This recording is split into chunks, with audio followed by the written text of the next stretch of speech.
Good evening बच्चों।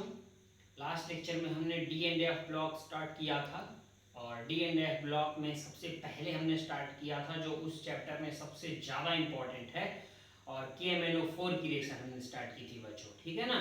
क्यों? क्योंकि मोस्ट ऑफ द टाइम जो क्वेश्चन पूछे जाते हैं KMnO4 और K2Cr2O7 का एक क्वेश्चन तो रहता ही रहता है बच्चों, ठीक है। इसलिए हमने लास्ट लेक्चर में KMnO4 डिस्कस किया था।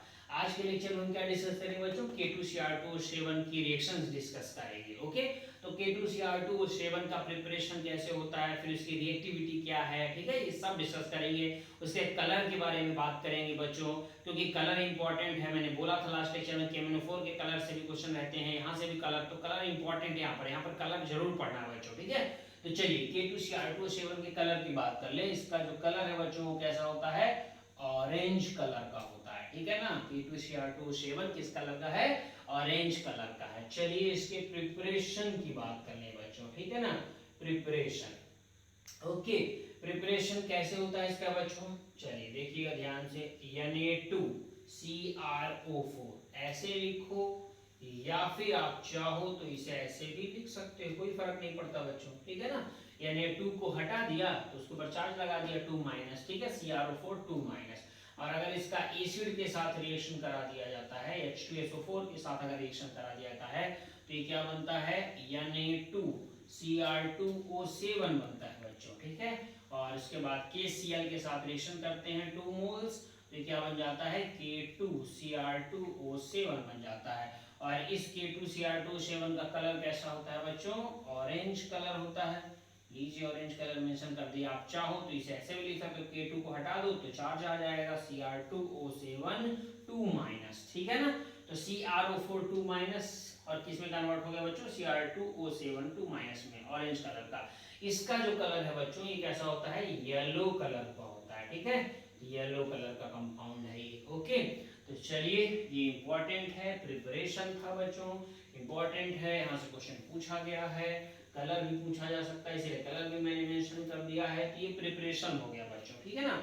चलिए नेक्स्ट, इसे अब हटा दिया जाए। चलिए अब आप देखिएगा इसके बाद तो होता क्या है बच्चों K2Cr2O7 की रिएक्शन में कि K2Cr2O7 most of the time, ऐसा बिल्कुल नहीं बोल रहा हूं कि always, most of the time CrO4 2- में कन्वर्ट होता है। मींस ऐसे हम लिख सकते हैं Cr2O7 2-, चाहो तो 2- हटा के K2 लिख सकते हो, K2Cr2O7, राइट। अगर इसे H+ दे दिया जाए तो ये CrO4 2- में कन्वर्ट होगा। और अगर इस CrO4 2- को बेसिक मीडियम दे दिया जाए तो ये वापस से कन्वर्ट होता है। मतलब ये दोनों एक दूसरे में ऐसे कन्वर्ट होते रहते हैं बच्चों, ठीक है ना। दोनों एक दूसरे में कन्वर्ट होते रहते हैं। K2Cr2O7 जो है वो K2CrO4 में कन्वर्ट हो जाता है, ठीक है ना। ओके, तो ये दोनों एक दूसरे में कन्वर्ट होते रहते हैं। कलर अभी भी मैंने बताया था, ये कैसा होगा बच्चों? ऑरेंज कलर होगा। और ये कैसा होगा बच्चों? येलो कलर होगा, ठीक है। तो इंपॉर्टेंट है, बहुत बार यहाँ से क्वेश्चन पूछा गया है। और अभी आप इसके बाद रिएक्शंस देखोगे तो इसके बाद जो रिएक्शन पढ़ाऊंगा उसमें देखोगे कि ये ऐसे बनते हैं। अगर K2Cr2O7 लेंगे तो फिर फाइनली यही बनता है, most of the time, always नहीं है, ठीक है ना। चलिए देखते हैं, इसको हटा दिया जाए। चलिए तो अब K2Cr2O7 की हम रिएक्टिविटी की बात करेंगे। किसकी बात करेंगे? रिएक्टिविटी की, ठीक है ना। ओके, रिएक्टिविटी मींस रिएक्शंस की बात करेंगे। ये लीजिए यहाँ लिख दे रहा हूँ रिएक्टिविटी, रिएक्टिविटी ऑफ K2Cr2O7, ठीक है ना। ओके, चलिए K2Cr2O7 की रिएक्टिविटी देख लेते हैं। देखिएगा बच्चों ध्यान से, H2O2 OH- एक इसके साथ रिएक्शन देखेंगे हम लोग, हाइड्रोजन पेरोक्साइड, और साथ में OH- की रिएक्शन किसके साथ? K2Cr2O7 के साथ रिएक्शन, ठीक है ना। नेक्स्ट जो रिएक्शन देखेंगे बच्चों हम लोग वो H2O2, तो एज इट इज है, बस यहाँ OH- था और यहाँ क्या है? H+ है, ठीक है ना। ओके, और इसके बाद थर्ड जो देखेंगे बच्चों क्या होगा? हीट कर दिया जाए। अगर K2Cr2O7 को हीट कर दिया जाए तो प्रोडक्ट क्या बनेगा? तो ये तीन रिएक्शंस हैं बच्चों, एक बार K2Cr2O7 का इसके साथ रिएक्शन, एक बार इसके साथ, और एक बार हीट के साथ, ठीक है ना। ओके, जब बेसिक मीडियम में हाइड्रोजन पेरोक्साइड का K2Cr2O7 के साथ रिएक्शन कराते हैं तो क्या बनता है बच्चों, K3CrO8 बनता है। क्या बनता है बच्चों, K3CrO8 बनेगा। और अगर इसे लॉन्ग टाइम के लिए रख दिया जाए, लॉन्ग स्टैंडिंग, ठीक है, तो लॉन्ग टाइम के लिए अगर इसे रख दिया जाए तो ये कन्वर्ट हो जाता है बच्चों फाइनली CrO4 2 माइनस में, ठीक है ना। और अभी अभी मैंने बताया था कि Cr2O7 2 माइनस किस में कन्वर्ट हो जाता है most of the time, CrO4 2 minus में, ठीक है ना। तो कन्वर्ट हुआ देखिए फाइनली। और इसका कलर भी बताया था कैसा होता है बच्चों, येलो कलर का होता है, ये लीजिए। और K2Cr2O7 कैसा होता है बच्चों, ऑरेंज कलर का होता है, ये लीजिए, ठीक है ना। ओके, ठीक है। नेक्स्ट ये OH माइनस, अब अगर OH माइनस को हटा दिया जाए, वहां एसिडिक मीडियम रख दिया जाए H2O2 के साथ और K2Cr2 का रिएक्शन कराया जाए, तो यहाँ CrO8 बना था, यहाँ CrO5 बनता है बच्चों, ठीक है। ऐसे याद रखने के लिए आपको बता दिया ताकि याद रहे, ठीक है ना। ओके, उसके बाद अगर इसे लॉन्ग स्टैंड कर दिया जाए, मतलब लंबे टाइम के लिए इसे भी अगर रख दिया जाए, तो ये भी इतना स्टेबल नहीं, ये भी कन्वर्ट हो जाता है किसमें बच्चों, क्रोमियम 3+ में कन्वर्ट होता है। किसमें कन्वर्ट होता है, क्रोमियम 3+ में। ओके, चलो इसके कलर की बात कर लेते हैं। इसका जो कलर है मोस्ट ऑफ द स्टूडेंट को याद रहता है, क्रोमियम 3+ का कलर कैसा होता है, ग्रीन कलर होता है बच्चों, राइट। CrO5 का कलर कैसा होता है, ब्लू कलर होता है। थोड़ी सी इसकी हम बात कर लें, ठीक है। इसे देख करके आप सबको याद आया होगा रेडॉक्स चैप्टर का, ठीक है ना। रेडॉक्स चैप्टर में आपने CrO5 पढ़ा होगा, मोस्ट ऑफ द टाइम यहाँ क्वेश्चन पूछा आता है बच्चों, रेडॉक्स में ही पूछा आता है। CrO5 का स्ट्रक्चर पूछा आता है, बटरफ्लाई लाइक स्ट्रक्चर होता है इसका, ठीक है। ऑक्सीडेशन नंबर भी इसका पूछा आता है। और कई बच्चे जल्दबाजी में मिस्टेक कर देते हैं, हाँ सही सुना आपने, गलती से मिस्टेक कर देते हैं, राइट। यहाँ क्रोमियम का ऑक्सीडेशन नंबर क्या कर देते हैं, 10 कर देते हैं। कहते हैं सर ऑक्सीजन पे -2, 5 ऑक्सीजन है तो 10 हो गया, तो क्रोमियम का ऑक्सीडेशन नंबर 10। वो स्टूडेंट जो 10 बोलते हैं वो ये भूल जाते हैं कि क्रोमियम कभी भी 10 ऑक्सीडेशन नंबर रखता ही नहीं है, बिकॉज क्रोमियम का मैक्सिमम ऑक्सीडेशन नंबर 6 होता है, 6 से ऊपर वो रखता ही नहीं बच्चों। इसलिए जब ये कभी क्वेश्चन आपसे पूछा जाए कि CrO5 में क्रोमियम का ऑक्सीडेशन नंबर, तो आप क्या टिक करोगे, मैक्सिमम जो होता है, मैक्सिमम क्या होता है बच्चों, 6, मतलब यहाँ CrO5 में क्रोमियम का ऑक्सीडेशन नंबर आप 6 टिक करोगे बच्चों, ठीक है। इसका स्ट्रक्चर बटरफ्लाई लाइक होता है। ओके, चलिए कलर कैसा होता है, ब्लू कलर, ये इंपॉर्टेंट है बच्चों, इसलिए इतना डिटेल्स इसकी बात कर दी हमने, ठीक है। ओके, इसके कलर, CrO8 वाले के कलर की बात करते हैं। इसका कलर कैसा होता है बच्चों, रेड ब्राउन होता है बच्चों, कैसा होता है, रेड ब्राउन। और CrO4 2- तो येलो कलर का होता है। तो ये कलर भी इंपॉर्टेंट है बच्चों, इसीलिए हमने कलर के बारे में बात कर दिया, ठीक है ना। चलो अगर क्या कर दिया जाए बच्चों, इसे हीट कर दिया जाए, तो हीट करने पे ये जो यहाँ पे बना है यही यहाँ पे बनता है CrO4 2-, ठीक है ना, प्लस Cr2O3, और बचे हुए ऑक्सीजन रिमूव हो जाते हैं। Cr2O3 को आप चाहो तो Cr3+ लिख सकते हो ऐसे, ठीक है ना, क्रोमियम 3+, ग्रीन कलर, यहाँ पे लिख दो ग्रीन कलर। ओके, और CrO4 2- का कलर कैसा होता है, येलो कलर, यहाँ लिख सकते हो आप येलो कलर। ओके, तो लीजिए बच्चों, ठीक है। और ये भयंकर इंपॉर्टेंट है ये रिएक्शन बच्चों, बहुत बार क्वेश्चन पूछा गया है, इसीलिए डिटेल से मैं बात कर रहा हूँ, कलर की भी बात कर रहा हूँ, उसका रीजन यही है बच्चों, ठीक है ना। ये इंपॉर्टेंट है, इनमें से कोई भी क्वेश्चन पूछा जा सकता है। डायरेक्ट क्वेश्चन कैसे पूछेगा, इसे दे देगा K2Cr2O7 H2O2H- दे देगा, यहाँ लिख देगा x और लिख देगा लॉन्ग स्टैंडिंग, और यहाँ लिख देगा y, और x और y आपसे पूछ लिए जाएंगे, ऐसे ये भी ऐसे ये भी, ठीक है। तो आई थिंक क्लियर हुआ। चलो एक बार जल्दी से रिवाइज करा देते हैं ताकि आपके माइंड में फीड हो जाए। K2Cr2O7 का रिएक्शन अगर H2O2OH- याद रखिएगा, OH- है तो K3Cr8, अगर ये K3 लर्न करने में थोड़ी प्रॉब्लम क्रिएट करता है तो इसे मत याद रखो आप, ठीक है ना। K3 हटा दो, और अगर K3 हटाओगे तो यहाँ सीधे चार्ज आ जाएगा 3-, ठीक है। तो माइंड में क्या रखने का, ऐसे CrO8 और यहाँ क्या है CrO5 है बच्चों, ठीक है ना। ओके, लॉन्ग स्टैंड रख दिया है तो CrO4 2-, ये तो मोस्ट ऑफ द टाइम बनता है। यहाँ पर CrO5 बनता है, लॉन्ग स्टैंड क्रोमियम 3+ बनता है, ग्रीन कलर बनता है, ठीक है। यहाँ पर भी CrO4 2-, फिर क्रोमियम 3+ ग्रीन कलर। ओके, चलिए तो ये आई थिंक क्लियर हो गया होगा। चलिए इसके बाद हम नेक्स्ट देखते हैं बच्चों, ठीक है। तो इसे रिमूव कर दिया जाए पहले बड़े ही प्यार से।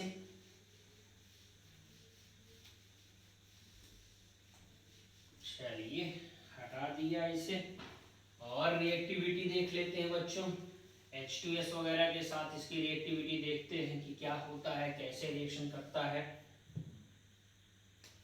चलिए बहुत ध्यान से देखिएगा बच्चों,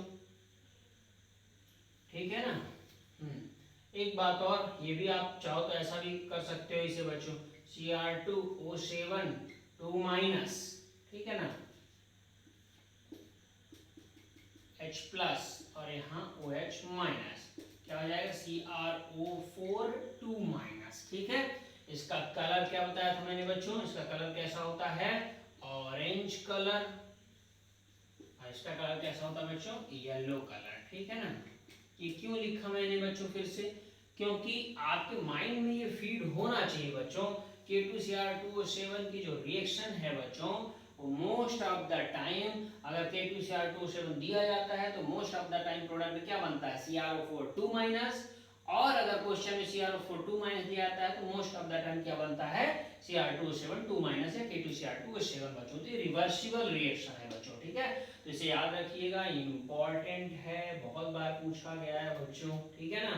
ओके चलिए नेक्स्ट थोड़ी और हम बात कर लेते हैं कुछ रिएक्शंस की, रिएक्टिविटी की।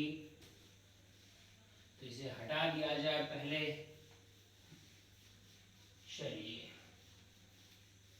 H2S के साथ बस अब रिएक्शन फिनिश होने वाली है बच्चों। K2Cr2O7 की भी ज़्यादा नहीं है, थोड़ा सा ही है। K2Cr2O7 की रिएक्शन ये लीजिए H2S के साथ करा दिया जाए, प्रोडक्ट क्या बनेगा ये आपको बताना है। उसके बाद हम देखेंगे NH4Cl के साथ, अमोनियम क्लोराइड के साथ, ठीक है। H2S मैं क्यों नहीं बता रहा हूँ बच्चों, क्योंकि लास्ट लेक्चर में आपको बताया था, और जो लास्ट लेक्चर मैंने बताया था वही आपको बताना है, ठीक है ना। तो चलिए बताइए, फटाफट बताइए, बिल्कुल यस हो गया। सल्फर का ऑक्सीडेशन नंबर कितना है बच्चों, 2 माइनस है ना, ओके। मैंने क्या बोला था, -2 से किसमें सल्फर, याद करो मैंने बताया था -2 से सल्फर किसमें कन्वर्ट होता है, 0 में, याद आ गया आपको, ठीक है। तो सल्फर 0 में जाएगा, सल्फर 0 का मतलब अकेला सल्फर, कोलाइडल सल्फर, ठीक है। ये लो कोलाइडल सल्फर, ठीक है ना बच्चों। कोलाइडल सल्फर येलो कलर का होता है, कोलाइडल सल्फर, यहाँ लो ये भी मेंशन कर दे रहे हैं, येलो कलर, ठीक है ना।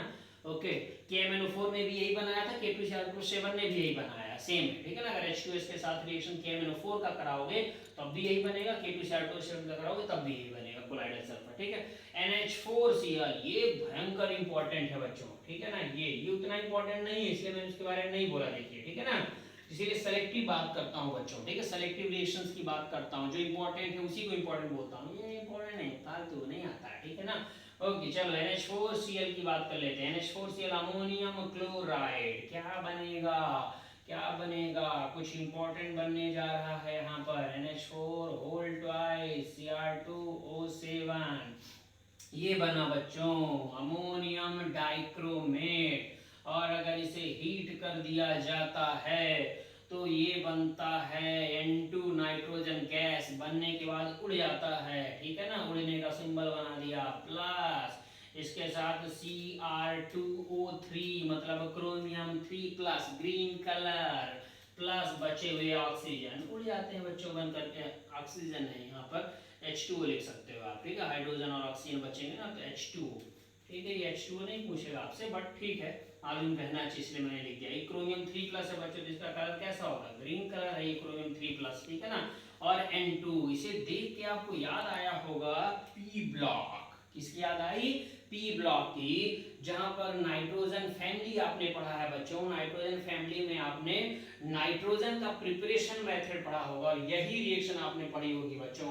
अमोनियम क्लोराइड का K2Cr2O7 के साथ रिएक्शन, तो अमोनियम डाइक्रोमेट बना, और ये अमोनियम डाइक्रोमेट को हीट कर दिया तो नाइट्रोजन गैस का प्रिपरेशन हुआ, और क्रोमियम 3 प्लस का ग्रीन कलर, ठीक है ना। तो नाइट्रोजन के प्रिपरेशन की रिएक्शन है, वहां पर है P ब्लॉक में नाइट्रोजन के प्रिपरेशन बच्चों, और ये बहुत बहुत बहुत बहुत बहुत ही ज्यादा इंपॉर्टेंट है, याद रखिएगा, ठीक है ना। एनसीईआरटी में ये 3 टाइम्स ये रिएक्शन रिपीट की गई है बच्चों, ठीक है। तो ये नाइट्रोजन के प्रिपरेशन के लिए हो गया, ओके। चलिए नेक्स्ट, इसके बाद कुछ छोटी सी नन्ही सी रिएक्शन, HX के साथ रिएक्शन अगर K2Cr2O7 का करा दिया जाए, और ये X फ्लोरीन नहीं होना चाहिए, वैसे भी आप मालूम फ्लोरीन जल्दी रिएक्शन नहीं करता बच्चों, ओके, तो ये हो गया। और ऐसा ही मैंने KMnO4 में भी बताया था, तो क्या होगा, -1 है, -1 से किस में कन्वर्ट करना सिखाया था, 0 में कन्वर्ट होता है बच्चों। 0 का मतलब X2, इसका ऑक्सीडेशन नंबर क्या होता है, 0।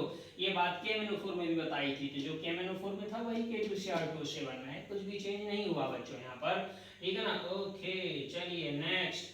अगर Fe2+ के साथ करा दे क्या बनेगा, Fe3+ बनेगा, बट ऑब्वियस है क्योंकि K2Cr2O7 कैसा होता है, ऑक्सीडाइजिंग रिएजेंट जैसा काम करता है, तो ऑक्सीडाइजिंग रिएजेंट के जैसा काम करता है बच्चों, इसी वजह से क्या हो गया, Fe2+ को Fe3+ में कन्वर्ट कर देगा, राइट। और अगर इसे ये लो NO3- दे दिया जाए, ठीक है ना, NO2- दे दिया जाए, तो ये क्या हो जाएगा, NO3- में कन्वर्ट कर देगा, नाइट्राइट को नाइट्रेट में कन्वर्ट कर देगा, ठीक है। ऐसे ही अगर इसे ये लीजिए SO2 राइट दे दिया जाए, तो या फिर SO3 दे दिया जाए, तो ये SO4 में कन्वर्ट करेगा, सल्फाइड को सल्फेट में कन्वर्ट करेगा, नाइट्राइट को नाइट्रेट में कन्वर्ट करेगा, और ये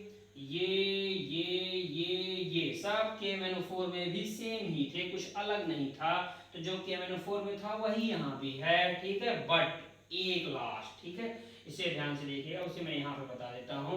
अगर K2Cr2O7 का रिएक्शन बच्चों किसके साथ करा दिया जाए, Ki के साथ करा दिया जाए, Ki के साथ, ठीक है, Ki बोलो या I- बोलो, एक ही मतलब है, ठीक है ना। ओके, तो वहां पर मतलब KMnO4 की रिएक्शन में आयोडेट बना था, इंपॉर्टेंट था, मैंने बोला था कि इंपॉर्टेंट है। अगर यहाँ KMnO4 दे दिया जाए बच्चों और KMnO4 का रिएक्शन Ki के साथ कराए, तो आयोडेट बनेगा, क्या बनेगा, आयोडेट, ठीक है। और लेकिन K2Cr2O7 में आयोडेट नहीं बनेगा, यहाँ तो ये बनेगा जो यहाँ बना था बच्चों, ठीक है ना, मतलब I2 बनेगा, ऑक्सीडेशन नंबर 0 ही रहेगा उसका, ठीक है ना। ओके, तो ये इंपॉर्टेंट है क्योंकि KMnO4 से थोड़ा सा अलग है ये वाला, ठीक है ना। ओके, तो आई थिंक आप सबको K2Cr2O7 की रिएक्शंस अच्छे समझ में आ गई होंगी बच्चों। KMnO4 इसके पहले वाले लेक्चर में डिस्कस कर दिया पूरा, इस लेक्चर में हमने K2Cr2O7 का रिएक्शन डिस्कस कर दिया, ठीक है, और जो इंपॉर्टेंट थे उसके बारे में भी हमने बात कर दी बच्चों की कौन सी रिएक्शन इंपॉर्टेंट है, ठीक है। बस KMnO4 और K2Cr2O7 का रिएक्शन फिनिश हो गया। अब हम कुछ छोटी छोटी मगर इंपॉर्टेंट बातें करेंगे, मतलब अब हम डी ब्लॉक के बारे में थोड़ी सी और बात करेंगे। चलिए इसे हटा देते हैं बच्चों, तो लीजिए ये हट गया धीरे धीरे बड़े प्यार से, ठीक है। आप सब अच्छे से पढ़ते रहिएगा, टाइम तो अच्छा खासा है आपके पास, वैसे भी थोड़ा थोड़ा भी आराम से भी पढ़ोगे तब भी सेलेक्ट हो जाओगे, घबराने की परेशान होने की बिल्कुल ज़रूरत नहीं है। एक एक टॉपिक को बढ़िया से बना लो, टारगेट कर लो और पढ़ो अच्छे से। चलिए डी ब्लॉक की बात करते हैं, यहाँ पे लिखते हैं हम डी ब्लॉक बच्चों, ठीक है ना, डी ब्लॉक।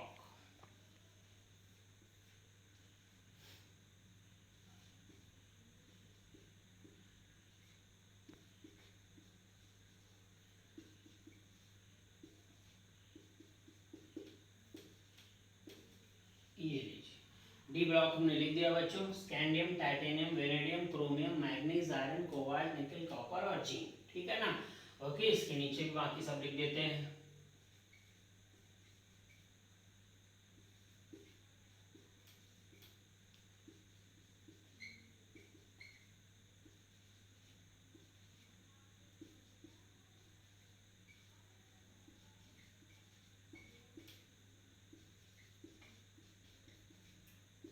ये लीजिए,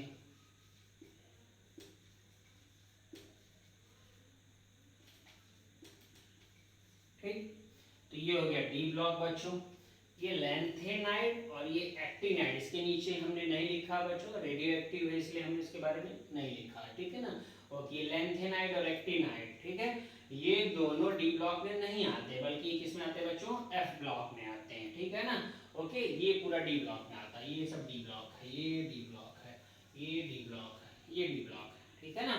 ओके, चलिए स्कैंडियम 21 से स्टार्ट होता है बच्चों और जिंक 30 तक जाता है एटॉमिक नंबर, ठीक है ना, आप सबको मालूम है। ओके, तो ये हो गया पूरा डी ब्लॉक की कहानी। ये जो डी ब्लॉक है, छोटे छोटे यहाँ से क्वेश्चन बनते हैं, कोई बहुत बड़ा क्वेश्चन नहीं बनता है यहाँ से, ठीक है, लेकिन छोटे छोटे क्वेश्चन ही बच्चे गलत कर देते हैं। ये कौन सा सीरीज है बच्चों, ये राइट। तो ये 3D सीरीज है। कौन सी सीरीज है बच्चों? 3D series. मतलब अगर एग्जामिनर आपसे क्वेश्चन पूछे कि डी ब्लॉक जो है वो किस सीरीज से स्टार्ट होता है, 3D, 4D, 5D, 6D, तो कहां से स्टार्ट हो रहा है बच्चों? 3D सीरीज से स्टार्ट हो रहा है। ठीक है, ये 3D सीरीज है। ओके, चलिए, तो अगर ये 3D है बच्चों स्कैंडियम वाला, तो ये क्या होगा बच्चों? 4D series. ये क्या होगा बच्चों? 5D series. तो ये पूरा 5D सीरीज हो गया। और उसके नीचे 6D सीरीज, तो जो कि यहाँ नहीं रहता बच्चों। ठीक है ना। ओके, तो 3D सीरीज से स्टार्ट होता है डी ब्लॉक एलिमेंट। अब यहाँ पे थोड़ी सी बात कर ले हम क्रोमियम और कॉपर की बात कर लेते हैं बच्चों। ठीक है ना। हम सबको मालूम है 21 से स्टार्ट होता है। इसका कन्फिगरेशन कैसे लिखा जाता है बच्चों? कन्फिगरेशन भी देखिएगा आप। इसका कन्फिगरेशन लिखने का तरीका क्या है बच्चों? 3D 1 to 10 और 4s जो होगा वो 1 to 2 रहेगा। ठीक है, मतलब स्कैंडियम से लेकर के और जिंक तक किसी भी इनमें से किसी का भी अगर कन्फिगरेशन लिखना होगा तो आउटर मोस्ट इलेक्ट्रॉनिक कन्फिगरेशन आप कैसे लिखोगे? ऐसे लिखोगे 3D और 4s। 3D में कितने इलेक्ट्रॉन रखोगे? जितने वहां आएंगे। ठीक है ना, 1 से 10 के बीच। और 4s में या तो 1 रहेगा या तो 2 रहेगा। हालांकि, और ध्यान सुनिएगा बच्चों, 4s में हमेशा 2 लिख सकते थे, हम लिख सकते थे। ठीक है ना। क्यों लिख सकते थे? अगर ये क्रोमियम और कॉपर नहीं होता तो 4s में 2 होता। मतलब क्रोमियम और कॉपर को छोड़ दिया जाए तो बाकी इन सब में 3D सीरीज में हमेशा 4s2 ही होता है। सिर्फ क्रोमियम और कॉपर में ही 4s1 होता है। इस वजह से 4s की रेंज कितनी हो गई? 1 से 2 के बीच हो गई बच्चों। ठीक है ना। Okay, 3D1। अब 3D1 कब लिखोगे? जब स्कैंडियम आएगा। टाइटेनियम आएगा तो एक इलेक्ट्रॉन बढ़ जाएगा, मतलब 3D2, 3D3, राइट। इसकी बात बाद में करेंगे। यहाँ पर क्या है? 1 2 3 4 5, 3D5, 6, 7, 8। ठीक है, इसकी बात बाद में करेंगे। और यहाँ 3D10 आ जाएगा। ठीक है ना। तो आप ऐसे इलेक्ट्रॉन रखोगे। ओके, चलिए, अब थोड़ी सी इसकी बात कर लें, क्रोमियम और कॉपर की बात कर लेते हैं बच्चों। तो देखिएगा आप सब, क्रोमियम और कॉपर इसको हटा देता हूं मैं। ये लीजिए। ठीक है ना। क्रोमियम का क्या होना चाहिए बच्चों? Oxidation number. ठीक है, देखो जरा ऑक्सीडेशन कैसे आ रही है। यहाँ पर इसका 1 2 3 4, मतलब यहाँ पर क्या होना चाहिए? 24 है।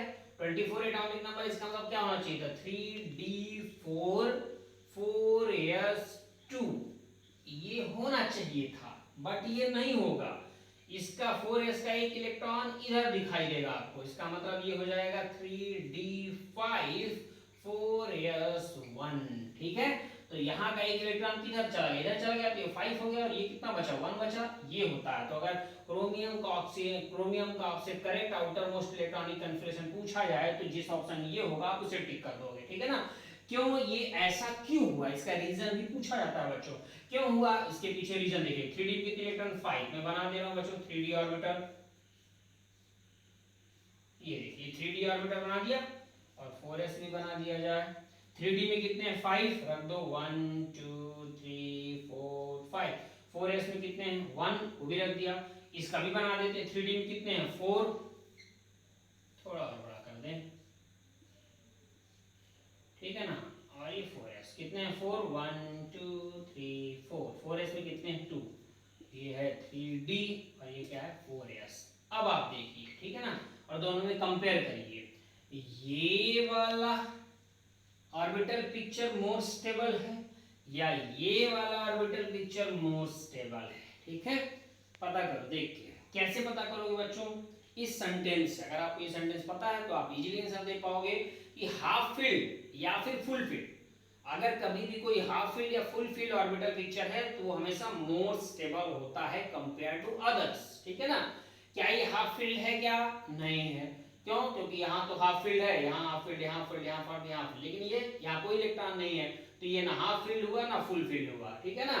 ओके, ये कैसा? ये हाफ फील्ड है। हाफ फील्ड क्यों बोला? क्योंकि सभी के पास एक एक इलेक्ट्रॉन है। पूरे 3D के पास एक एक इलेक्ट्रॉन, तो ये हाफ फील्ड है और ये भी हाफ फील्ड है, तो ये हाफ फील्ड है, तो ये मोर स्टेबल होगा इससे। ठीक है ना। तो ये मोर स्टेबल हुआ, इसलिए ये वाला आंसर राइट जाएगा, ये रॉन्ग हो जाएगा। सेम ऐसा ही कुछ कॉपर में भी होता है बच्चों। ठीक है ना। कॉपर में भी ऐसा ही होगा। कॉपर का भी देख लो आप। कॉपर में क्या होना चाहिए था? 3D9 4s2 होना चाहिए, तब कॉपर की बात कर रहे हैं। ठीक है ना। लो कॉपर 29। ठीक है ना। 3d9 4s2 होना चाहिए था, बट होगा क्या, इधर का इधर चला जाएगा एक, तो ये हो जाएगा 3d10 4s1, 10 हो जाएगा, सब वही, ये देखो 4s1 बना दिया, रीजन भी वही है, ये देखो 1 2 3 4 5 6 7 8, ये हो गया, ठीक है ना। अब आप देखिए एक और यहाँ रखना है तो रख दो, 1 2 3 4 5 6 7, राइट, 8 हो गया ना। हाँ देख लो आप, 9 और 2 रखना है, 2 रख दिया, और यहाँ पर भी हो गया 8 9 ना, तो 1 2 3 4 5 6 7, ठीक है ना, 7 रखा है, और 9 रखना है, तो इसको और ऐसे कर दो, देखते चलना ध्यान से, हो गया ना। ऐसे भरेंगे पहले इलेक्ट्रॉन बच्चों, एक एक ऐसे कर दिया, 1 2 3 4 5 6 7 8 9, और 4s में कितने हैं, 2 भी रख दिया, ठीक है ना। ओके चलो अब आप देख लो, राइट, तो क्या हुआ, ना ये हाफ फील्ड है ना ये फुल फील्ड है, क्योंकि एक इलेक्ट्रॉन यहाँ बच रहा है। ये कैसा हुआ, ये फुल फील्ड हुआ, पूरा भरा हुआ है, देखिए ऑर्बिटल पिक्चर बच्चों, ठीक है ना। इसलिए कैसा होगा, मोर स्टेबल, इसलिए करेक्ट, और ये कैसा हो जाएगा, इनकरेक्ट, ठीक है। तो क्रोमियम और कॉपर में सेम रीजन होते हैं बच्चों। तो आई थिंक अब आपको ये सब क्लियर हो गया होगा बच्चों, ठीक है ना। देख लीजिए एक बार ध्यान से,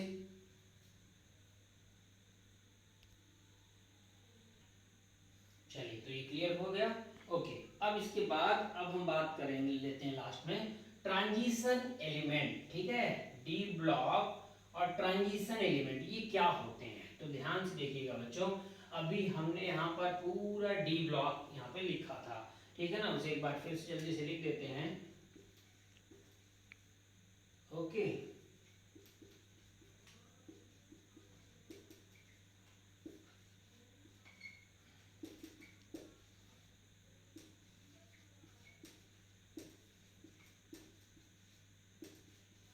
आप देख लीजिए, ठीक है। अब देखिएगा बच्चों ध्यान से सब लोग, ठीक है ना, ये इसको हटा दो, ठीक है। ये पूरा क्या है बच्चों, ये डी ब्लॉक है, पहले ध्यान से देखिए, ये डी ब्लॉक है, क्या है, डी ब्लॉक, बट देख लिया आपने, डी ब्लॉक, ये पूरा डी ब्लॉक, ठीक है। तो अभी तो हमने इसकी बात कर दी थी, हमने आपको बता दिया था ये डी ब्लॉक है पूरा, ठीक है। ये एफ ब्लॉक है, इसलिए इसको हमने मेंशन नहीं किया बच्चों, ठीक है ना। ओके, एफ ब्लॉक में आते हैं, इसलिए इसको हटा दिया, ये पूरा डी ब्लॉक है। बट अब इसी में माइनर सा डिफरेंस है बच्चों, ठीक है ना, देखिएगा ध्यान से,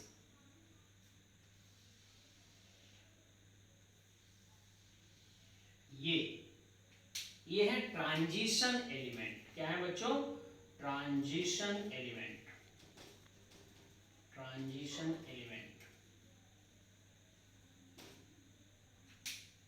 ऐसा है क्या ये स्टेटमेंट सही है जो भी मैंने बोला, ध्यान से देख लीजिए, बिल्कुल नहीं, ठीक है ना। क्यों नहीं, बहुत ध्यान सुनिएगा, ट्रांजिशन एलिमेंट हम कब बोलते हैं बच्चों, ठीक है ना, अनपेयर्ड इलेक्ट्रॉन मींस, सुनिएगा एक स्टेटमेंट है, कई बार क्वेश्चन पूछा जाता है कि all D block elements are transition element, ठीक है, लेकिन क्या सभी transition element D block element हो सकते हैं क्या, और बहुत से बच्चे इसमें कंफ्यूज रहते हैं बच्चों, ठीक है ना। उसका कंफ्यूजन का करने कारण क्या है, क्योंकि उनको कांसेप्ट क्लियर नहीं होता बच्चों, ठीक है ना। अभी आपको पता चलेगा इसका कांसेप्ट क्या है, जरा ध्यान से देखिए बच्चों। डी ब्लॉक तो सबको पता रहता है कि है डी ब्लॉक, ठीक है ना, लेकिन ट्रांजिशन एलिमेंट के लिए अनपेयर्ड इलेक्ट्रॉन होना चाहिए बच्चों, ठीक है। क्या इनके पास अनपेयर्ड इलेक्ट्रॉन है क्या, ये जिंक कैडमियम Hg, क्या इनके पास अनपेयर्ड इलेक्ट्रॉन है क्या, नहीं, कोई अनपेयर्ड इलेक्ट्रॉन, बिकॉज 3d10 होता है, पूरा भरा हुआ रहता है बच्चों। तो जब पूरा भरा हुआ रहेगा तो ट्रांजिशन एलिमेंट कैसे होगा बच्चों, ठीक है ना। ओके, तो आई थिंक ये आप सबको क्लियर हो गया होगा, राइट। तो ये सब, ये डी ब्लॉक पूरा है, ट्रांजिशन एलिमेंट है, बट ये ट्रांजिशन एलिमेंट नहीं, क्यों नहीं, क्योंकि ट्रांजिशन एलिमेंट के लिए कैसा चाहिए, अनपेयर्ड इलेक्ट्रॉन्स चाहिए बच्चों, ठीक है। ओके चलो, आज के लेक्चर के लिए इतना काफी है, बट ठीक है ना, आप सब अच्छे से पढ़ते रहिए। नीट पोस्टपोन हो गया है, आप सबको मालूम ही चल गया होगा बच्चों, राइट। तो अब सितंबर में जा करके होगा बच्चों। इस वजह से आप अच्छे से पढ़ते रहो, हर एक छोटे से छोटे टॉपिक को स्ट्रॉन्ग करते रहो, ताकि पेपर जो है वो टफ भी आए तो आपको प्रॉब्लम ना आए। और टाइम है इसलिए आराम से पढ़ो, बिंदास होकर पढ़ो, बिना टेंशन लेके पढ़ो बच्चों, ठीक है ना, जरा सा भी टेंशन ना लो। ओके, चलो बाय बाय, थैंक यू।